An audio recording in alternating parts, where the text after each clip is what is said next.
या 3 दशक में मोटापा एक महामारी बन के उभरा है।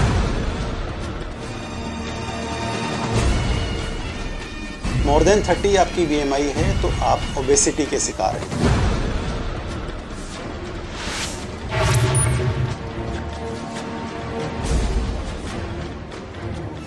नमस्कार, मैं हूं ब्रजकिशोर मिश्रा। स्वागत है आपका द हेल्थ केयर टुडे में। आज हम बात करेंगे एक ऐसी बीमारी की जिसे हम खुद शौक से अपनाते हैं, लेकिन एक बार यह बीमारी लग जाए तो पीछा नहीं छोड़ती।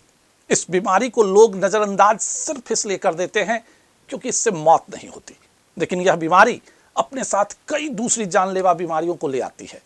यह बीमारी है मोटापा। कई बार इसे खाते पीते घर के होने की बात कह टाल दिया जाता है। कुछ लोग इस मोटापे के प्रति सजग जरूर हैं, लेकिन उनका भी मकसद सिर्फ सुंदर दिखना होता है।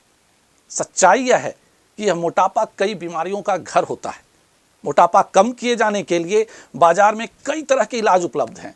कुछ भ्रामक हैं तो कुछ काम भी करते हैं, लेकिन मेडिकल साइंस में मोटापे को कम किए जाने के लिए बेरियाट्रिक सर्जरी सबसे बेहतर ट्रीटमेंट साबित हो रहा है। आज इस विषय पर चर्चा कर लिए हमारे साथ 2 गैस्ट्रोइंटेस्टाइन सर्जन हैं। डॉक्टर विक्रम सिंह वरिष्ठ सर्जन हैं, सामाजिक क्षेत्रों में भी इनका काफ़ी योगदान रहा है। वहीं दूसरे सर्जन हैं हमारे साथ डॉक्टर अंशुमन कौशल, आर्टमिस हॉस्पिटल में एक सफल गैस्ट्रोइंटेस्टाइन सर्जन हैं।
सबसे पहला सवाल डॉक्टर अंशुमन कौशल आपसे, ओबीज यानी जरूरत से ज्यादा मोटापा होने का कारण क्या है? सबसे पहले तो जो इसका कारण है वो ये है कि जंक फूड की बहुतायत। पुराने ज़माने में अगर आप देखेंगे तो काफ़ी सारे जो आज के ज़माने में जंक फूड के जो विक्रेता हैं वो इतनी आसानी से उपलब्धता नहीं हो पाती थी, जबकि आज की तारीख में डिफरेंट ऐप्स के माध्यम से या एक फ़ोन कॉल के माध्यम से आप मनचाहा फूड जो है वो मिनटों में प्राप्त कर सकते हैं। आधे मिनट में एम्बुलेंस पहुँचे ना पहुँचे, पिज़्ज़ा ज़रूर पहुँच जाता है। तो एक ये सबसे बड़ा कारण है। दूसरा जो मार्केटिंग है, ये जो सारी कंपनीज़ हैं वो बच्चों को फोकस करती हैं, चाहे वो स्कूल हो चाहे वो अन्य माध्यम हो, जिससे कि बच्चे बहुत आसानी से इम्प्रेशनेबल माइंड्स होते हैं और बहुत इजीली वो इस तरह का जो खाना है उस पर अपना ध्यान केंद्रित करके और दिग्भ्रमित हो जाते हैं। तीसरा कारण है lack of physical exercise. Parks कम होते जा रहे हैं, वीडियो गेम्स, अन्य तरह के गैजेट्स, छोटे छोटे बच्चे आजकल मोबाइल्स पे अपना ध्यान केंद्रित करते रहते हैं। इससे उनका जो एनर्जी एक्सपेंडिचर है, यानी कि जो कैलोरीज़ को जलाना, वो कम होता जा रहा है। तो खाने की बहुतायत और कैलोरीज़ जलाने में कमी, ये 2 सबसे मुख्य कारण हैं जो इस वक्त उपलब्ध इमर्ज होकर आ रहे हैं और मोटापे को बढ़ा रहे हैं। तभी आज अगर आप देखेंगे स्पेशली नॉर्थ इंडिया में दिल्ली और पंजाब, हरियाणा काफ़ी तेज़ी से उभरे हैं, जिसमें कि एडोलेसेंट यानी कि जो बच्चे हैं उनमें मोटापा एक गंभीर बीमारी बनकर उभर रहा है और ये वाकई एक चिंता का विषय है। इसके अलावा कुछ अन्य कारण भी हैं जो हमारी सोसाइटी में मोटापा फैलाते हैं, जैसे कि कुछ जेनेटिक कारण। इसके अलावा अल्कोहल यानी कि शराब और सिगरेट का सेवन, यह भी ऐसी चीज़ें हैं जिसके कारण हमारे अंदर मोटापा बढ़ने की संभावना बढ़ जाती है। आपको बता दें कि एक नए रिसर्च के अनुसार 34% भारतीय मोटापे के शिकार हैं। डॉक्टर विक्रम, ये मोटापे की समस्या सबसे ज़्यादा मेट्रो सिटी में है। हालात यह है कि बच्चे भी इसके शिकार हो रहे हैं। आपकी नज़र में क्या है इसके कारण? देखिए, ओबेसिटी की जो इंसिडेंस है वो पहले तो डेवलप्ड कंट्री में ज़्यादा था, लेकिन जैसे जैसे लाइफस्टाइल चेंजेज हुए हैं तो डेवलपिंग कंट्रीज़ के अंदर भी ओबेसिटी के प्रोपोर्शन ऑफ पेशेंट्स का बहुत ज़्यादा हो गया है। इसके प्रमुख कारण 2-3 ही हैं। जैसे नंबर 1 कि obesity basically lack of physical activity एक जो मेन इम्पोर्टेंट कारण है, और इनडायरेक्टली वो रिलेटेड है कि आउटडोर एक्टिविटीज़ स्कूल्स के अंदर बंद हो गई हैं, लोग कंप्यूटर्स पे नेट के ऊपर ज़्यादा देर तक बैठे रहते हैं, बच्चों की ख़ास तौर पर। दूसरा रीज़न है कि आपकी ईटिंग हैबिट्स क्या हैं। आप जितना भी फास्ट फूड खाते हैं, जितने भी फैट्स खाते हैं, सैचुरेटेड अनसैचुरेटेड फैट्स खाते हैं, तो अगर इसको कंबाइन करें लैक ऑफ फिज़िकल एक्टिविटी से, तो ये दोनों मल्टीप्लिकेशन होकर के ना ओबेसिटी का मेन रीज़न है। डॉक्टर अंशुमन, मोटापे से मुक्ति के लिए बाजार में कई तरह के ट्रीटमेंट हैं, कई तरह के भ्रामक विज्ञापन बाजार में हैं। कोई एक दिन में वजन घटाने का दावा करता है, तो कोई 1 माह में मेडिसिन से। आखिर इनकी सच्चाई क्या है? देखिए, आपने बहुत अच्छा सवाल पूछा। ये आज की तारीख में अगर आप अखबार खोलेंगे तो आपको इस तरह के विज्ञापन बहुत आसानी से दिख जाएंगे, जिसमें तरह तरह के दावे किए जाते हैं कि इस जड़ी बूटी से वज़न कम हो जाएगा, या अगर आप 5,000 देंगे तो 5 किलो कम होगा, अगर आप अपने किसी रिश्तेदार को लाएंगे तो 10 किलो कम करवा देंगे। इसमें जहाँ तक मैं समझता हूँ किसी भी तरह की सच्चाई नहीं है, क्योंकि ये साइंटिफिक रीज़न्स की अगर हम बात करते हैं तो ये उस कसौटी पे खरे नहीं उतरते। 2 दिन में वज़न लूज़ करना असंभव है। हाँ, एक तरीका ज़रूर है, अगर हम अपने शरीर से पानी का लॉस कर दें तो जिस तरह आपने देखा होगा कि कभी कभार हमें बुखार आ जाता है 3-4 दिन के लिए, अगर हम बुखार से ग्रसित होते हैं, उसके बाद हमारा वज़न 3-4 किलो कम हो जाता है। वो वज़न जो है वो चर्बी घटने के कारण नहीं, बल्कि शरीर में पानी की कमी के कारण हो जाता है। इस तरह की जो दवाइयाँ जो मार्केट में तरह तरह के नामों से बिकती हैं, वह आपके शरीर में पानी की कमी करा देती हैं। इसके अलावा जो मसल्स का लॉस है वो एक तरह से वेट लॉस नहीं करा पाएगा। और ये जो सारे के सारे जो विज्ञापन है वो मेरी नज़र में तो प्रथम दृष्टया भ्रामक हैं।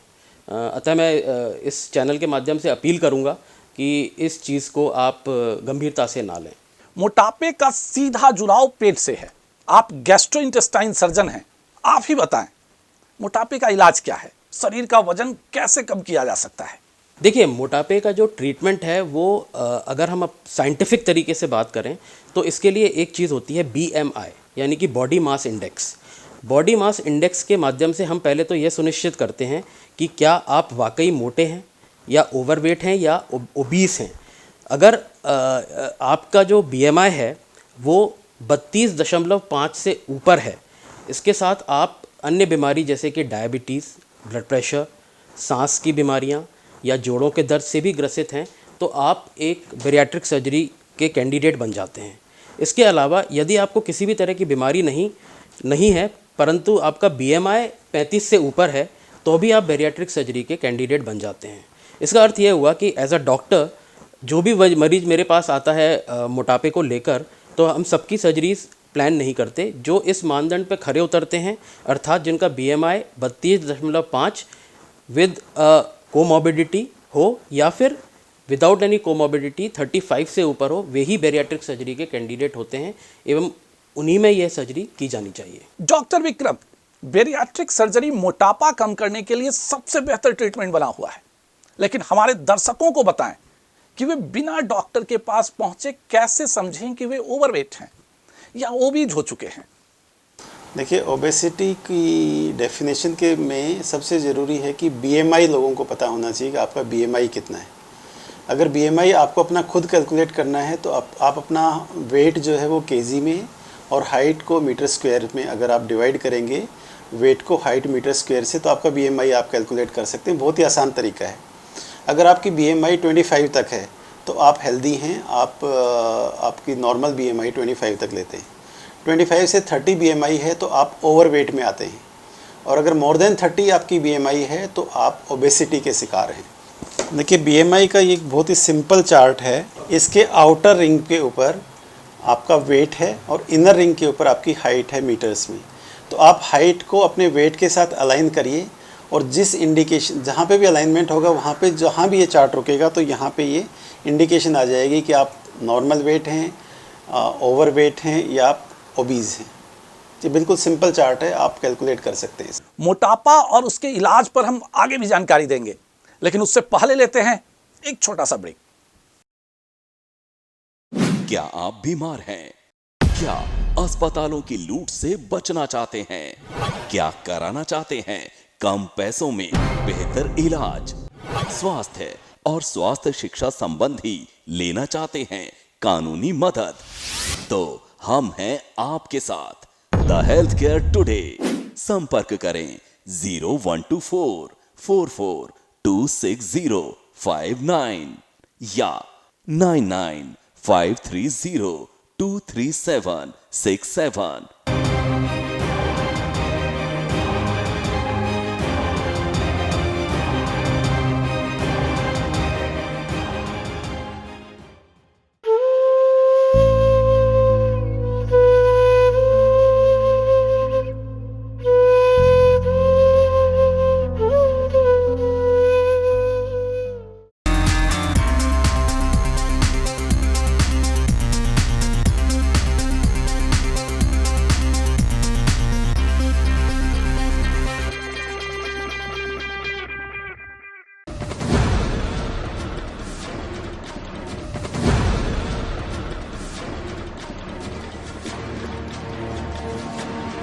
दो या तीन दशक में मोटापा एक महामारी बन के उभरा है।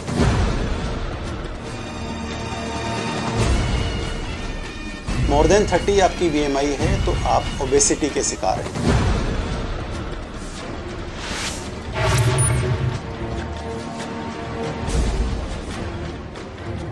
ब्रेक के बाद एक बार फिर से आपका स्वागत है। डॉक्टर अंशुमन, आखिर ये बेरियाट्रिक सर्जरी क्या है? ऐसा इस सर्जरी में क्या किया जाता है जिससे व्यक्ति का वजन चंद माह में कम हो जाता है? बेरियाट्रिक सर्जरी एक तरह की सर्जरी है जो कि दूरबीन के माध्यम से की जाती है। देखिए, मुख्यतः ये 3 प्रकार की होती है। रेस्ट्रिक्टिव, जैसे कि स्लीव गैस्ट्रेक्टमी, जिसमें कि हम पेट का आकार छोटा कर देते हैं। इससे जो मरीज़ है वो खाना कम खाता है।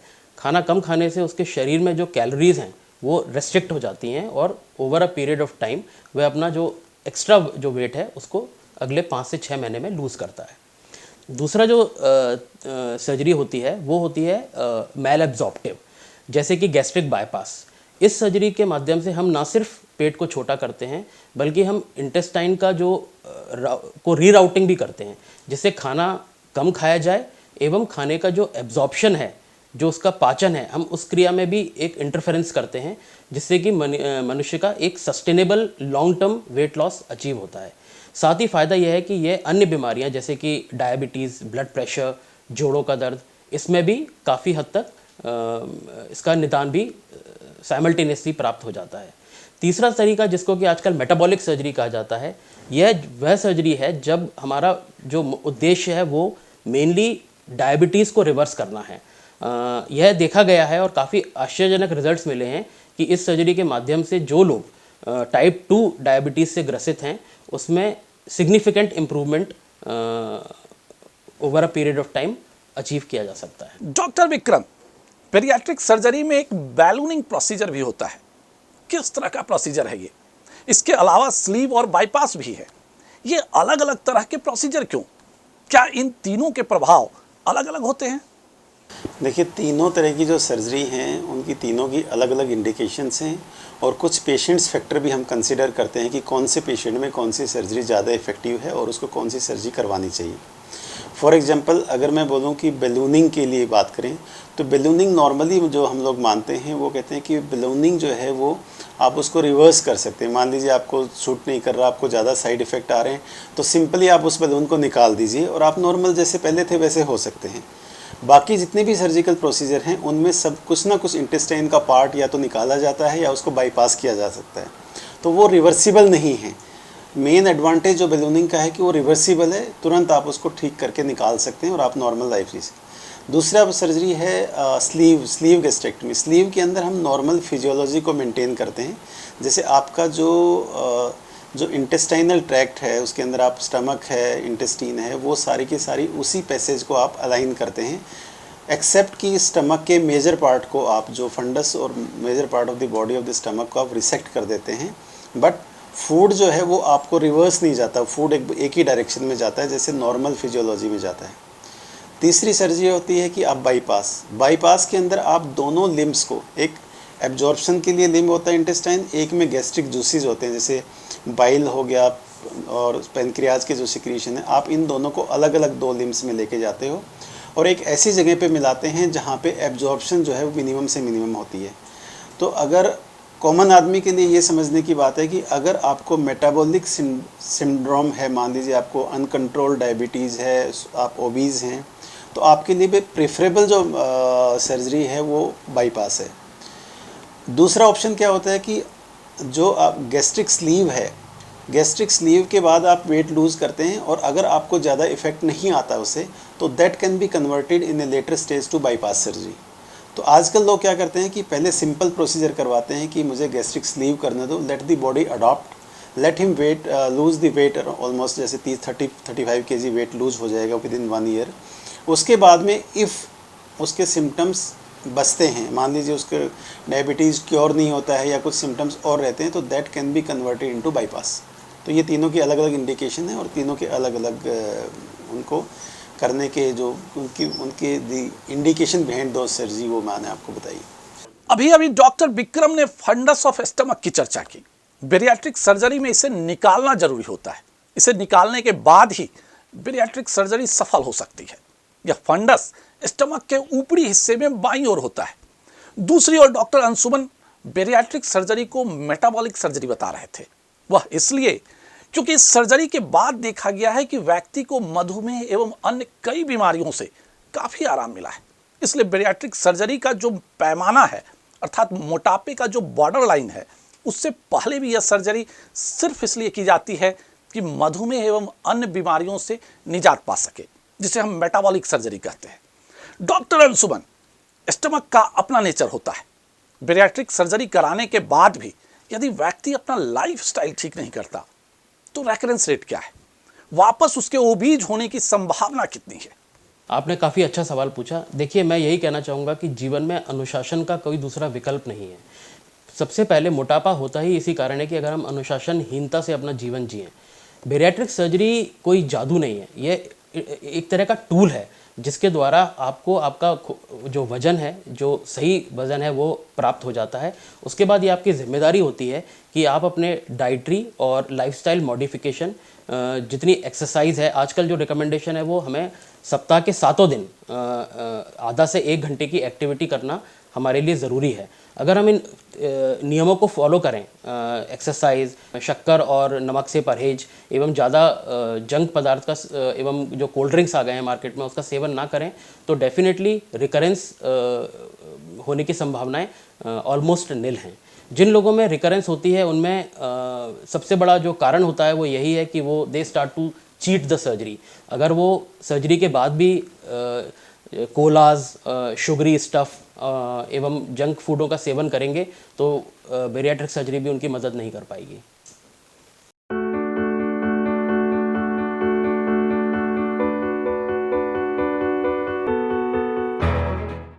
आपको बता दें कि हमारे आमाशय के अंदरूनी दीवार से एक ग्रिहिलीन नाम का हार्मोन निकलता है जो हमें भूख का अनुभव कराता है।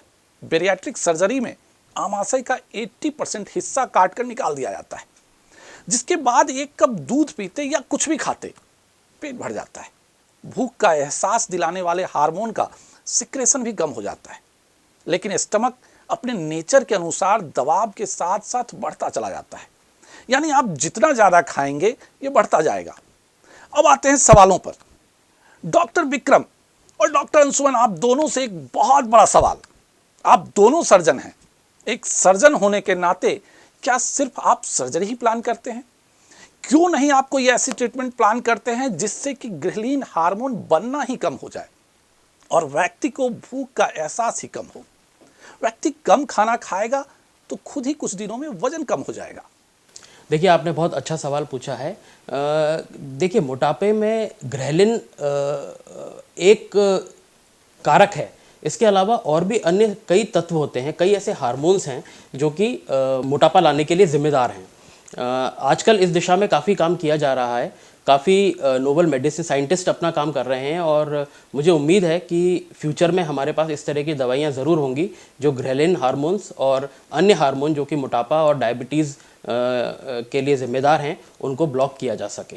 लेकिन फ़िलहाल मैं यही कहना चाहूँगा कि इस वक्त हमारे पास बैरियाट्रिक सर्जरी या मेटाबॉलिक सर्जरी से अच्छा और कोई साधन नहीं है एक सस्टेनेबल और परमानेंट वेट लॉस अचीव करने का। देखिए, एक ग्रेलिन एक हार्मोन्स है जिसको हंगर हार्मोन भी बोलते हैं, ये एक पार्ट है ओबेसिटी का। अब कोई ऐसा नहीं हो सकता कि ग्रेलिन हार्मोन को आप कम कर दो तो उससे ओबेसिटी क्योर हो जाएगी, ऐसा होता नहीं है। दूसरा क्या होता है कि स्टमक की एक अपनी कैपेसिटी होती है। स्टमक की कैपेसिटी अगर मान लीजिए किसी आदमी की, हम लोग बैरियाट्रिक सर्जरी के बाद 25 to 30 ml के करीब उसका जो स्टमक की कैपेसिटी को कर देते हैं। नॉर्मल जो कैपेसिटी होती है, जितने भी ओबीज पेशेंट्स होते हैं उनमें से 1.5 से 2 लीटर तक उसकी कैपेसिटी होती है। तो स्टमक की एक बहुत ख़ास बात होती है कि जब तक वो पूरा डिस्टेंड नहीं करता तब तक ब्रेन को सिग्नल नहीं जाता कि अब ये पेट पूरा भर गया और मुझे और नहीं खाना चाहिए। तो स्लीव गैस्ट्रेक्टमी जब करते हैं जब, तो उसको 20 ml खाना खाते ही उसको ब्रेन को सिग्नल चला जाता है कि अब मुझे और नहीं खाना चाहिए। उसका स्टाइटी सेंटर जो ब्रेन में होता है वो एक्टिवेट हो जाता है। इसीलिए इसकी ब्यूटी है कि एक तो आपने ग्रेलिन हार्मोन जहाँ से प्रोड्यूस होता है मेनली फंडस ऑफ स्टमक में, वो पार्ट आपने निकाल दिया। दूसरा, आपने स्टमक की कैपेसिटी भी कम कर दी, सो दैट कि अदरवाइज़ क्या होगा कि आपको फीलिंग ऑफ फुलनेस होगा ही नहीं। आप कितना भी खाते रहिए, जब तक आपकी स्टमक एक लेवल तक डिस्टेंड नहीं होगा तब तक आपका सेंटर जो है वो एक्टिवेट नहीं होगा। इसलिए आपने उसके हार्मोन को भी कम कर दिया और उसकी स्टमक की कैपेसिटी को भी कम कर दिया, ताकि आपको ये ना लगे कि मैं भूख से मर रहा हूँ। उसको ये लगेगा मुझे सैटिस्फाई होगी, मुझे इतना ही खाना चाहिए। डॉक्टर विक्रम, एक अंतिम सवाल। बैरियाट्रिक सर्जरी अभी भी सेलिब्रिटीज, पॉलिटिशियंस या धनाढ्यवर तक ही सीमित बना हुआ है। आखिर सर्जरी की ऐसी क्या फीस है जो मध्यम वर्ग इसे ज़्यादा से ज़्यादा अपना नहीं पा रहे हैं? देखिए, इनिशियली तो ये बैरियाट्रिक सर्जरी के नाम से जाना जाता था। सभी लोग अभी भी ये सोचते हैं कि ये वेट लॉस सर्जरी है, बट ऐसा नहीं है। ये बेसिकली मेटाबॉलिक सर्जरी है। आपकी मेटाबॉलिक इंडिकेशंस भी हैं जिनमें ओबेसिटी के साथ साथ मेटाबॉलिक इंडिकेशन है, उनमें भी ये सर्जरी की जाती है। दूसरी बात ये है कि जैसे आपने बोला कि सेलिब्रिटीज़ ज़्यादा करवाते हैं। देखिए, इनिशियली इस सर्जरी की कॉस्ट बहुत ज़्यादा थी, अभी भी कॉरपोरेट्स में थोड़ी सी कॉस्ट ज़्यादा है, बट मिड सेगमेंट हॉस्पिटल्स जो होते हैं उनमें सर्जरी की रेट्स काफ़ी कम हो गए हैं बैरियाट्रिक के। तो अब ऐसा नहीं है कि ये सिर्फ सेलिब्रिटी ही करवाते हैं, मीडियम लोग जो ओबीज़ हैं और मेटाबॉलिक इंडिकेशंस हैं वो लोग भी करवाते हैं। जहाँ तक रेट की बात है कि तो नॉर्मली स्लीव और बाईपास नॉर्मली 1.5 लाख से स्टार्ट हो गए 4.5 लाख तक इसकी सर्जरी कॉस्ट करती है, depending upon the type of hospital you choose. अगर आप कॉरपोरेट में जाते हैं तो 4.5 लाख तक आपको मतलब इसकी सर्जरी का रेट मिलता है। मिड सेगमेंट हॉस्पिटल्स में 1.5 से स्टार्ट होता है, 2.5 तक आप इजीली इसको करवा सकते हैं। तो अब ऐसा नहीं रह गया कि ये सिर्फ सेलिब्रिटीज़ के लिए है। अभी तो लेप्रोस्कोपी जब से आए तो लेप्रोस्कोपी फॉर मासिस है। तो मासिस के अंदर आप जैसे ही नंबर ऑफ़ पेशेंट्स बढ़ते हैं तो कॉरपोरेट्स के साथ साथ मिड सेगमेंट हॉस्पिटल्स में भी इसकी कॉस्ट आगे और भी कम हो जाएगी। तो देखा आपने मोटापे को कम किए जाने के लिए किस तरह बैरियाट्रिक सर्जरी कामयाब है। इस सर्जरी के बाद 1 साल में 100 किलो का वजनी व्यक्ति 50 किलोग्राम तक आ जाता है। मेडिकल साइंस काफ़ी आगे आ चुका है, हर समस्या के इलाज हैं। लेकिन द हेल्थ केयर टुडे की आप सबको सलाह है कि आप अपने लाइफ स्टाइल को ऐसे रखें कि आप ज़रूरत से ज़्यादा मोटे हो ही नहीं। स्वास्थ्य संबंधी किसी भी तरह की सलाह की जरूरत हो तो आप कभी भी किसी भी समय हमारे हेल्पलाइन नंबर पर संपर्क कर सकते हैं। हम रखें आपका ख्याल।